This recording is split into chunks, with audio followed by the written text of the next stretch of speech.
темабыз ким мен ким болгум келет деген тема экен. Кандай эми келечекте ким кандай кесиптин ээси болуп келет?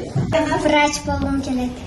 Сумая, Мен мугалим болгум келет. Нуран, Мен футболист болгум келет. Нейза, Мен солдат болгум келет. Мен да мекенин коргоп солдат болгум келет. Кыздар да солдат болом.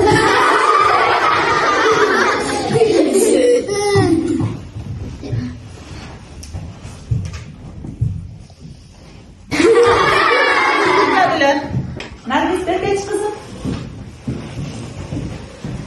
Капа болгон Наргиза. Эмне үчүн кыздардын укугун дээрлеп жатасыңар? Наргиза эң туура кесипти тандапты. Бизге ушундай кыздарыбыз керек. Биз сага колдоо көрсөтөбүз. Туурабы балдар?